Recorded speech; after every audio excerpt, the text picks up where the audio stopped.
नाज़रीन, आपके पसंदीदा प्रोग्राम सच का सफ़र है में एक मरतबा फिर आपकी खिदमत में हाजिर है। सिलसिला वही खुदाए सालूस और हमारे मेहमान वही पास्टर सैमुअल एक मरतबा फिर हमारे साथ मौजूद हैं। और अ, वैसे ही सवालात हैं, वही मुश्किल बातें हैं जो हमारे मसीह ईमान के लिए चैलेंजेस बनती जा रही हैं। और उसी पुरानी डगर पर जाना चाह रहे हैं जिससे खुदा बाप हमें निकालना चाहते हैं, और उसके लिए उन्होंने अपने बेटे को भेजा।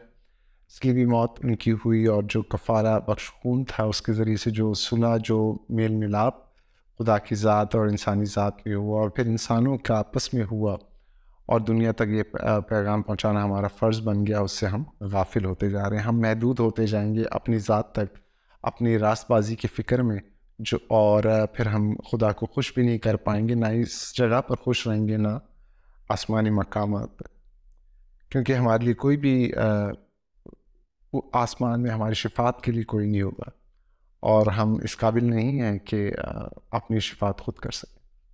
ये इंजील मुक़द्दस का पैगाम है, और इसी बात के साथ प्रोग्राम को शुरू करना चाह रहे हैं कि हम इन ऐसी जो गलत तालीमात हैं या गलत फहमी हैं उनको दूर किया जा सके। खुशामदीद।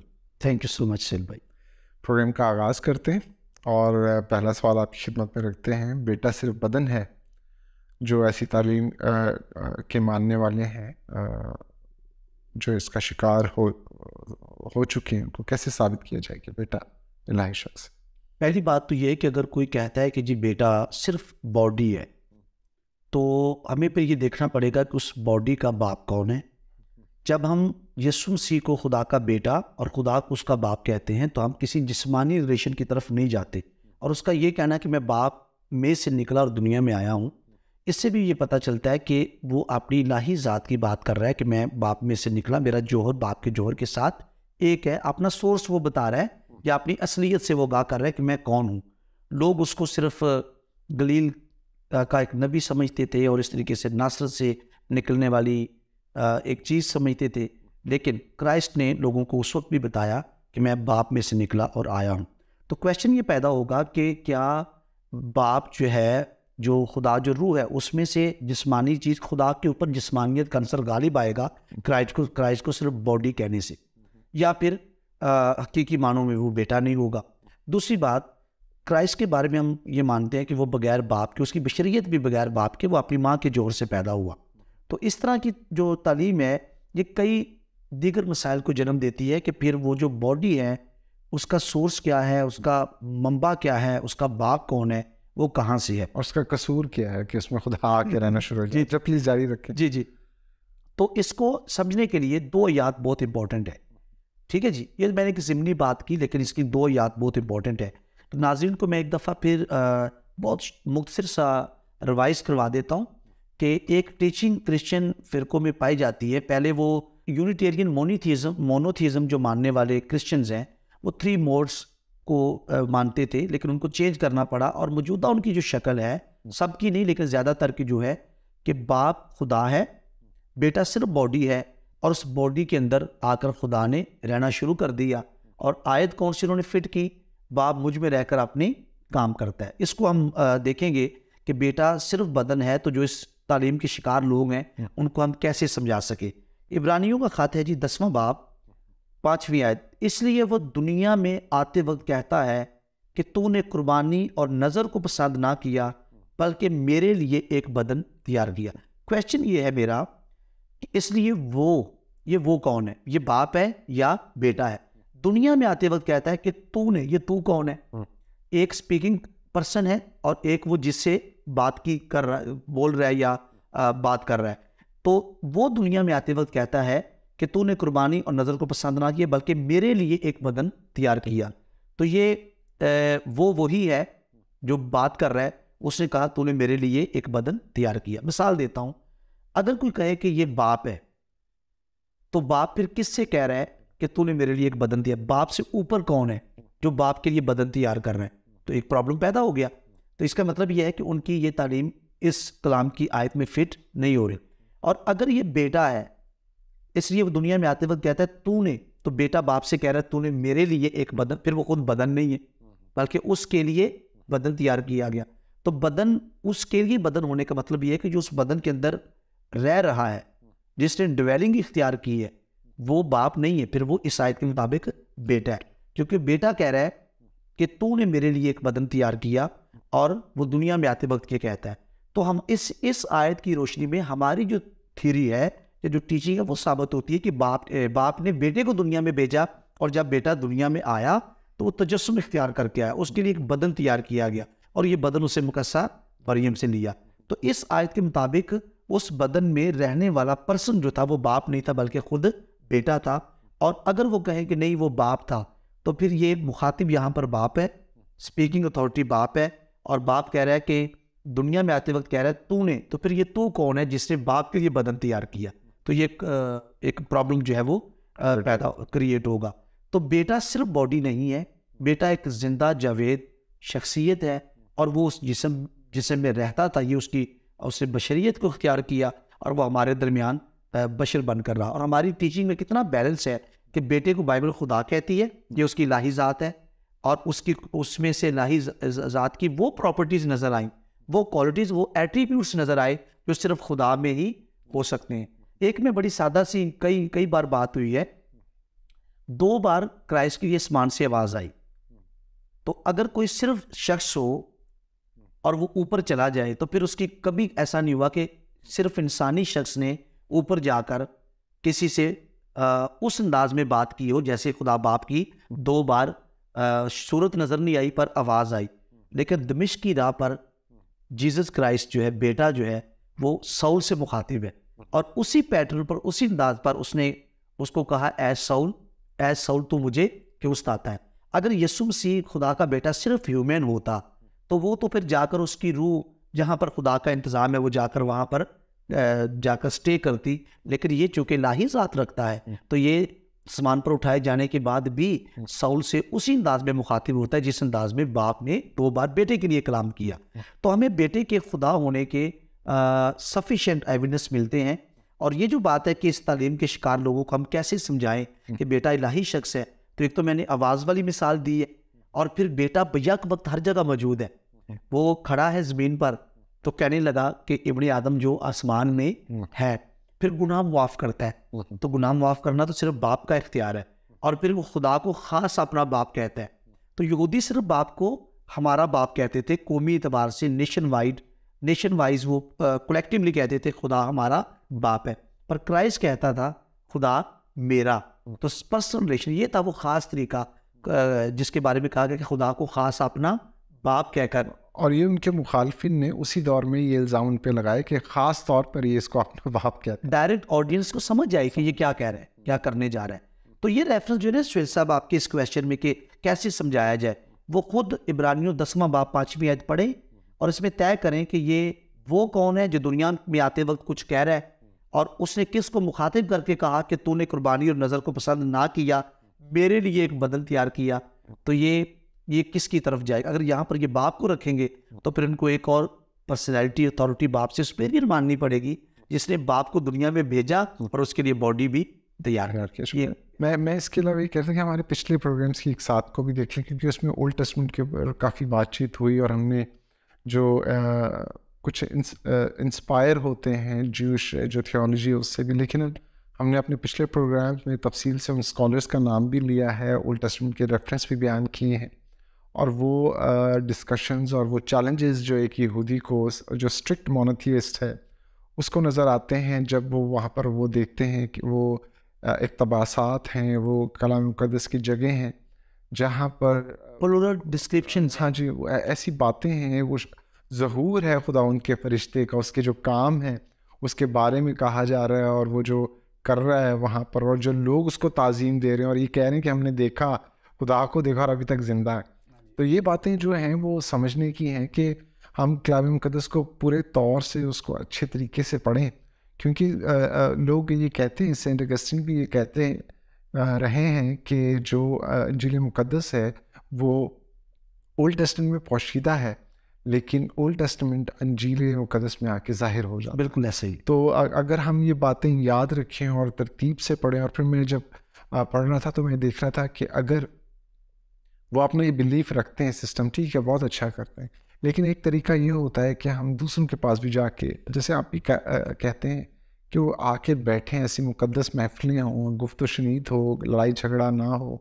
तो उसमें ये है कि मैं ये कहता हूँ कि जो मुखालिफिन हैं, आप उनको अपने घर पे दावत दीजिए और अपनी वाइफ्स और अपनी बेटियों को बोलें कि इनके लिए चाय आप नहीं बनाएंगी, मैं बनाऊँगा। और इस तरह मोहब्बत से काम शुरू करें और देखें। और अगर ये चीज़ें काम ना आए, आपके वो जो जनाब मसीह ने पैगाम रखा वो दिया, तो मोहब्बत के ज़रिए से ही आपको ये बातें समझ में आएंगी। और कलाम मुक़द्दस से मोहब्बत कीजिए, उसको पढ़िए और इन्जॉय कीजिए। और सिर्फ़ ये नहीं कि आप कहीं से सुनकर आ जाएं और जो सुनिए उस पर ईमान रख लें, एतकाद कर लें, उसको छानिए, उसको ढूंढिए।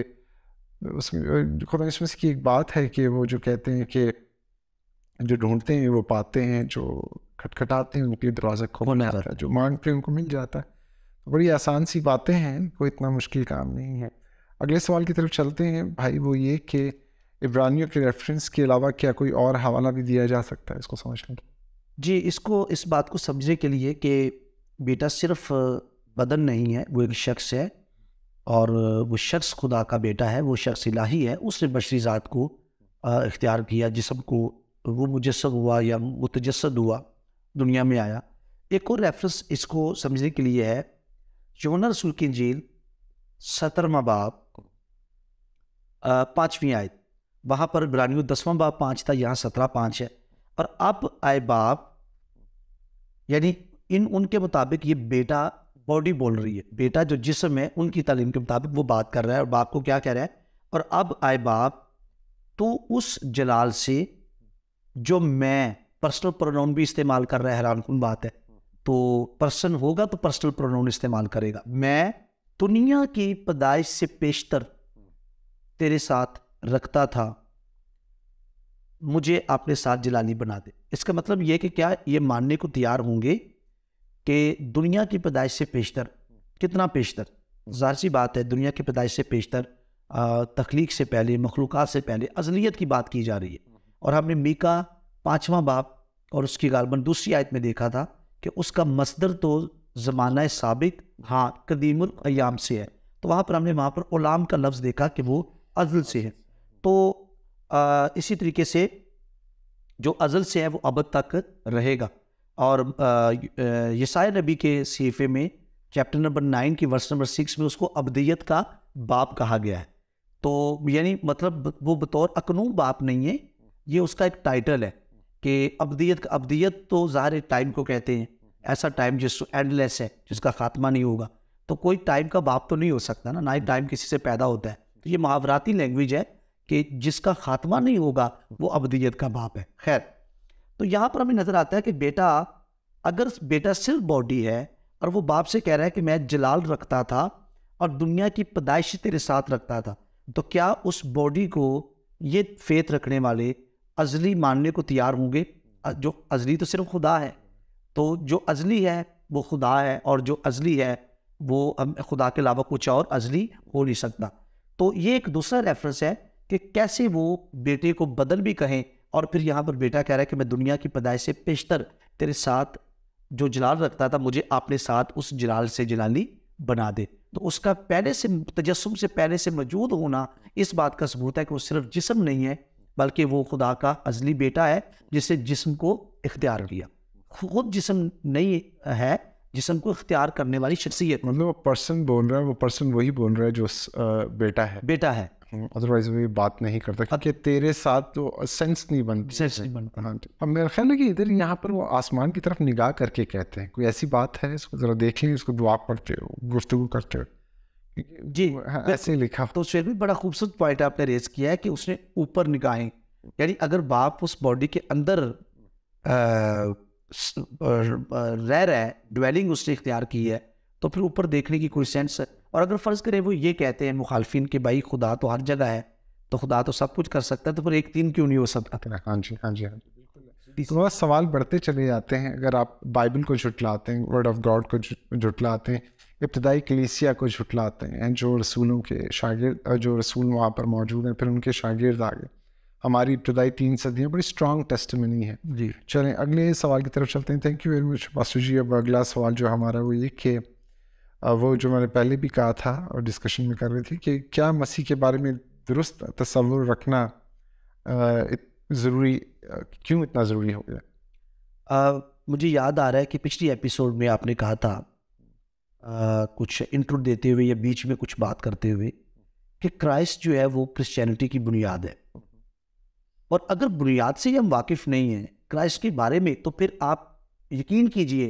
कि आप क्राइस्ट को छोड़कर डायरेक्टली आपको खुदा से कुछ हासिल नहीं हो सकता। कुछ मज़ाहब ऐसे हैं, कुछ फ़िरके ऐसे हैं, वो क्राइस्ट का इनकार करते हैं और खुदा के साथ बगलगीर होना चाहते हैं, खुदा के साथ रिलेशन डेवलप करना चाहते हैं। उनके लिए बड़ा वाज़ेह पैगाम है, कोई मेरे वसीले के बगैर बाप के पास जा ही नहीं सकता। बेटे को बाईपास करने के बाद आप कोई कहेगा जी हम बेटे को मानते हैं, अगर आप बिब्लिकल सेंस में बेटे को नहीं मानते तो दूसरे लफ्ज़ों में आप बेटे के मुनकर हैं। फिर कलाम कहता है किसके पास बाप है? बाप उसी के पास है जिसके पास बेटा है। बेटे के बगैर बाप का कोई तस्वर नहीं है। तो इसको बेटे के बारे में दुरुस्त तस्वर रखना इसलिए ज़रूरी है कि अगर हमारा बेटे के बारे में दुरुस्त तस्वर नहीं है तो हम उससे कुछ हासिल करने के काबिल भी नहीं हो सकते। सारा इख्तियार उसको दे दिया, इंजील की आयत अब जारी रखिए साथ साथ। सामरी औरत की जब बात की गई तो वहाँ पर मसीह ने कहा कि अगर तू खुदा की बख्शिश को जानती, इसका मतलब क्या है कि खुदा ने दुनिया से ऐसी मोहब्बत रखी, उसने अपना इकलौता बेटा जहान को बख्श दिया। अब क्राइस्ट खुदा की बख्शिश है, आप उस बख्शिश से पूरा एडवांटेज उसी वक्त मिल सकता है जब उस बख्शिश को आप जानेंगे। वो वही एग्जाम्पल है कि अगर आप किसी नावाकिफ शख्स को जो नहीं जानता आप कैश की बजाय चेक दे दें और उसको पता ही नहीं कि चेक क्या है, आप करोड़ों का भी उसके ऊपर अमाउंट लिख देंगे तो उसको कोई फ़ायदा हासिल नहीं होगा, क्योंकि वो उसकी वैल्यू को नहीं जानता। उसमें उसका पान लपेट के रख ले, उसमें आप जारी रखें प्लीज़। तो उसको कोई वैल्यू समझ नहीं आएगी। मतलब ये है कि क्राइस्ट से कुछ हासिल करने के लिए क्राइस्ट की असल ज़ात से वाकिफ़ होना बहुत ज़रूरी है। अगर तो खुदा की बख्शिश को जानती तब तुझे वो मुकाम मिलता कि तू मांगती और मैं तुझे ज़िंदगी का पानी देता। तो मैं इस क्राइस्ट के बारे में दुरुस्त तस्वर को मानना इतना ज़रूरी है। रसूलों ने कहा कि अगर कोई इनकार करे, इस चीज़ का इनकार करे मसीह के मुजस्सम होकर आने का, तो ना सलाम करो ना घर आने दो। उनको बिदअती का टाइटल दिया गया, उनके साथ कता ताल्लुकी का कहा गया।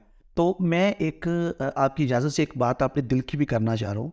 वो हमारे तसलीसी खुदाम कराची के हों, इस्लामाबाद के हों, जहाँ भी हैं, वो जो बिदात के साथ मिलकर अच्छा आपने बड़ी खूबसूरत बात की, मैं 100% एग्री हूँ। अब टेबल टॉक हो, डिस्कशन हो, चाय पर पिलाए एक दूसरे को बैठे, लेकिन हम उनके साथ मिलकर मिनिस्ट्री वर्क नहीं कर सकते। अच्छा, जो उनके साथ मिलकर मिनिस्ट्री वर्क करते हैं उनके लिए मैं ये कहूँगा कि हमारा जो आपस में बिलीवर्स का रिलेशन है वो क्राइस्ट सेंटर्ड रिलेशन है। अगर कोई मसीह के साथ किसी का रिलेशन ठीक नहीं है तो मेरे साथ रिलेशन कैसे ठीक हो सकता है?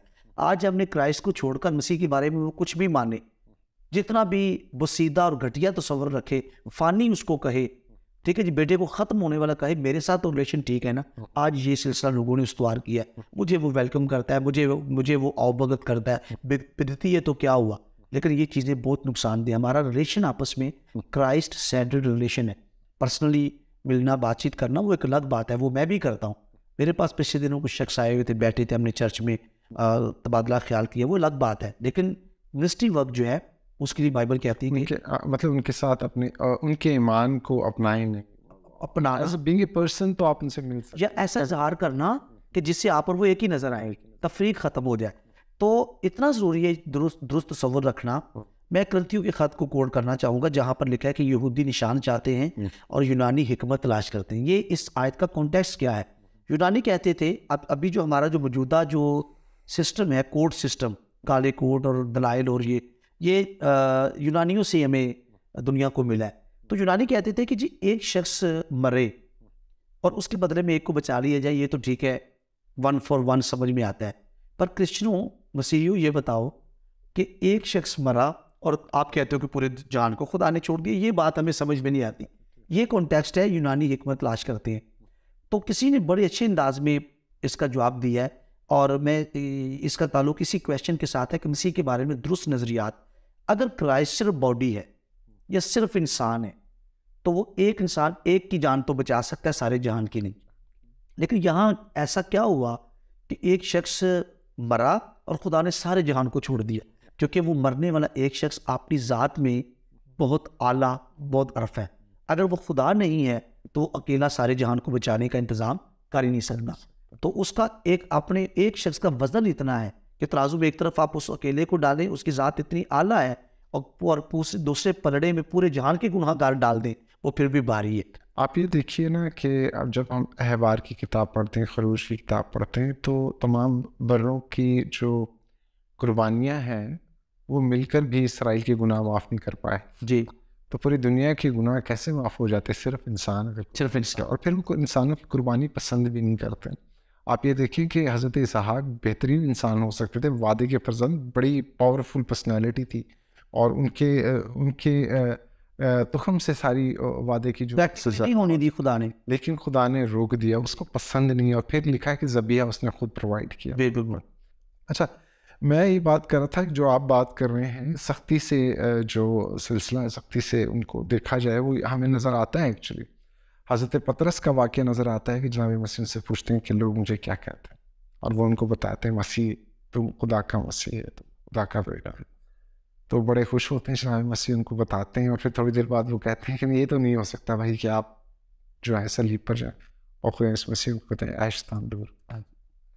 तो सख्ती से अगर आ जाए गुफ्तगू के अंदर ईमान के ऊपर गुफ्तगू करते हुए, तो फिर कोई इतनी बुरी बात नहीं, लेकिन फिर भी जान हो सकती है, रखनी चाहिए, जान नहीं हो सकती, वो भी कलाम है जो कलाम है। तो हम यहाँ पर उस वक्त तो ये सारे स्क्रिप्चर्स इस हालत में मौजूद नहीं थे, अलग-अलग थे, एक जगह कंपाइल्ड है, हमारे पास चर्च ट्रेडिशन है, हमारे पास और भी शहादतें मिल गई, अब साइंस भी है, बहुत सारी चीज़ें हैं हमारे पास। तो अब हम इस नहज पे हैं, ऐसे मकाम पर पहुंच चुके हैं कि बेहतरीन अखलाकी तालीमात भी हमें मिल गई कि हम घरों पे बैठ के और अच्छी जगह पर, और जहाँ पर हम पोशीदगी में हमें दुआ करने के लिए कहा कि अब वहाँ पर हम पोशीदगी में गुफ्तगू भी कर सकते हैं, ताकि हम एक दूसरे की इज़्ज़त को मनूज़ ख़ातिर रखें और खुदा उनके ऊपर छोड़ें कि हम इसको कबूल करें, लेकिन अपने ईमान का सौदा ना करें। जी बिल्कुल विद यू। अच्छा, आखिरी सवाल है, हमारे पास वक्त भी कम होगा, मेरा ख्याल है कि 5 से 6 मिनट होंगे, और मैं सवाल आपके पास सामने रखना चाह रहा हूँ, और ये कि ये भी लिखा है इंजील मुक़द्दस में कि बेटा आप बाप के ताबे हो जाएगा, क्या इसका मतलब बेटे का खात्मा है? जो बेटे को सिर्फ बॉडी कहते हैं वो तो ऐसे ही सोचते हैं कि जब करंथियों के ख़त के रेफरेंस में ये आपको बात मिलती है कि जब सब कुछ उसके ताबे हो जाएगा तो बेटा खुद उसके ताबे हो जाएगा, जिसने सब कुछ उसके पाँव तले कर दिए, यानी बाप के ताबे हो जाएगा, ताकि सब में खुदा ही सब कुछ हो। ये रेफरेंस मिलता है हमें। इस क्वेश्चन को देखने के लिए हमें पहले देखना होगा कि ये बात, हम ट्रिनिटी की 2 शाखें, 2 ब्रांचेस मानते हैं। एक ऑन्टोलॉजिकल ट्रिनिटी है जिसमें हम ज़ात और बीइंग की बात करते हैं, और वो बाइबल से साबित होता है कि ज़ात और बीइंग जो है बाप, बेटे और पाक रूह की एक है, और वो बाप, बेटे और पाक रूह के फंक्शन से, काम से और उनके अंदर पाए जाने वाले एट्रीब्यूट से साबित होता है कि अगर बाप सिर्फ इलाही शख्स होता तो वो एट्रीब्यूट जो सिर्फ खुदा के हो सकते हैं वो बेटे में नज़र कभी नहीं आ सकते थे। तो इसका मतलब ये है कि ऑन्टोलॉजिकली बाप, बेटा, पाक रूह उनकी एक ज़ात, एक असल है, वो एक हैं ज़ात के एतबार से। लेकिन उसके बाद हमें कुछ फंक्शंस का फ़र्क नज़र आता है, जिससे हम इकोनॉमिक ट्रिनिटी के अंडर बढ़ते हैं कि उनकी बाप, बेटे और पाक रूह के काम फ़र्क हैं। बेटा कफ़ारे के काम में बाप बेटे को बेचता है, बेटा सलीब के ऊपर कुर्बान होता है, और पाक रूह आज उस कफ़ारे का जो मुकाशफा है, क्या उसके लिए लोगों को जो कायलियत है वो दे रहा है, और लोगों को खुद खुदावंद के कफ़ारे की तरफ ला रहा है। तो काम फ़र्क है। ये जो बात लिखी है, प्रोफेसर सूल ने ये ख़त में कहा कि जब सब कुछ बेटे के पाँव तले आ जाएगा, सब कुछ उसके ताबे हो जाएगा, तो बेटा खुद बाप के ताबे हो जाएगा। तो इसका मतलब ये लिया जाए कि बेटी का खात्मा हो जाएगा, तो हरगिज़ ऐसा नहीं। ये उस काम की बात हो रही है जब वो काम जो हालांकि इस आयत की तफसीर तो बहुत डिटेल तफसीर है, लंबी चौड़ी है, लेकिन बहुत मुख्तसर सी मैं बात कर रहा हूँ। आपने लास्ट क्वेश्चन के साथ इशारा दिया कि टाइम भी कम है, तो ये उस काम की बात हो रही है जिसको करने, जो ऑफ बेटे का काम था, जिसको करने के लिए वो दुनिया में आया। इसका मतलब ये नहीं कि फिर उसके बाद उसके पास कोई काम नहीं होगा, लेकिन जो रोल, जो फंक्शन, जो काम हमारी निजात के लिए खुदा ने बेटे को दिया, ये उसकी तरफ बात हो रही है। आप कॉन्टेक्स्ट पढ़िएगा, आखिरी दुश्मन जो नेस्त किया जाएगा वो मौत है, और जो बाइबल के ये लफ्ज़ है कि हम निजात पाएंगे, उसका ताल्लुक बदन से रिहाई और बदन से मखलसी की तरफ इशारा है। यानी बेटा जब उस सारे काम को जिसको करने के लिए उसको दुनिया में भेजा गया, और फिर वो कफ़ारा देने के बाद आसमान पर चला गया, और आसमान से फिर आने वाला है, उस सारे काम को जिसका ताल्लुक हमारी निजात के साथ है, जो जिसका ताल्लुक इस दुनिया के साथ है, जब वो मुकम्मल करेगा तो बेटा आप बाप के ताबे हो जाएगा। इसका मतलब ये है कि फिर उसके हमारी निजात के लिए काम की ज़रूरत नहीं रहेगी। बतौर बादशाह जो उसका फंक्शन है, बतौर हमारा जो सरदार काहिन जो खुदा के खैमे में ज़ाहिर है वो कुर्बानियों वाला लावी के कबीले का तो काहिन नहीं है, रूहानी तौर पर जो सरदार काहिन है उसका वो फंक्शन सारा काम, क्योंकि हम कामलियत में और अबदियत में दाखिल हो चुके होंगे, अभी भी वो हमारी शफायत कर रहा है, हमें वो कलाम से गुस्ल देकर जलाली कलीसिया बना रहा है, और हमारे आखिरी दुश्मन मौत को वो नेस्त करेगा। 1000 साल बादशाही करना बाकी, ये जब सब कुछ हो जाएगा तो ये इकोनॉमिक ट्रिनिटी की बात हो रही है कि जब वो अपने सारे काम को मुकम्मल कर लेगा तो फिर खुदा ही सब में सब कुछ होगा। इसका मतलब ये है कि जब खुदा की बात की जा रही है तो हम फिर वहाँ पर ट्रायून गॉड की ही बात करेंगे। जब खुदा ही सब कुछ होगा तो उस खुदा की एक ज़ात में बाप भी है, बेटा भी है और पाकरू भी है, और बेटे की अलोहियत कभी सीज़ नहीं होगी, बेटे की इकोनॉमियत कभी सीज़ नहीं होगी, उसकी बशरियत भी कभी सीज़ नहीं होगी। ये ताबे होने का मतलब है वो अपने उस काम को मुकम्मल करके जो इस वक्त वो हमारी निजात के लिए कर रहा है, वो इस काम को सीज़ करके क्लोज़ कर देगा। और बेटे की मौजूदगी के लिए लास्ट एपिसोड में हमने बात की थी, और अगर मैं मुकाशफा की किताब में अब्दियत की आपसे बात करूँ, सिर्फ जल्दी से मैं एक रेफरेंस पढ़ता हूँ। तो जब हम बात करें मुकाशफा की किताब के 21वें बाब में, और 1000 साल बादशाही के बाद का ये फेज़ है, तो 1000 साल बादशाही के बाद जो है एक शहर जो है हमें नज़र आता है कि वो उतरेगा, और उसके बारे में मैं पढ़ना चाहूँगा 22वीं आयत से। और मैंने उसमें कोई मकदिस ना देखा, इसलिए कि खुदा कादर मुतलिक और बर्रा उसका मकदिस है। आपको बर्रे का खात्मा नहीं नज़र आ रहा, बर्रे का डिफरेंट रोल नज़र आ रहा है। और यहाँ पर जो बात है कि बेटा बाप के ताबे हो जाए, वो उस फंक्शन और रोल की बात हो रही है जो इकोनॉमिक ट्रिनिटी में तजस्सुम से लेके अब तक बेटा परफॉर्म कर रहा है हमारी निजात के लिए। तो मौत को नेस्त करने के बाद अब्दियत कायम जब हो जाएगी, 1000 साल बादशाही भी गुजर जाएगी, अब्दियत कायम हो जाएगी, बर्रा उसका मकदस होगा, और उस शहर में सूरज या चाँद की रोशनी की कुछ हाजत नहीं, क्योंकि खुदा के जलाल ने उसे रोशन कर रखा होगा, और बर्रा उसका चिराग है। अब्दियत में हमें बेटे का फंक्शन नज़र आ रहा है। तो ये जो बात है कि बेटा बाप के ताबे हो जाएगा, इसका मतलब हरगिज़ बेटे का खात्मा नहीं है, बल्कि हम तो गाते हैं रहेगा नाम सदा तीकर मसीह। इस छोटी सी बात के साथ और एक आखिरी बात वो ये कि जनाब मसीह तो हमें बदलने वाले हैं अब्दियत में, तो ये कैसे मुमकिन है वो जो ख़ुद ख़त्म हो जाए तो दूसरों को भी हमेशा की ज़िंदगी देते हैं। छोटी सी बात है, इसको थोड़ा सोचा करें और गौर से कलाम मुक़द्दस को पढ़ा करें। इजाज़त दीजिएगा, खुदा हाफ़िज़।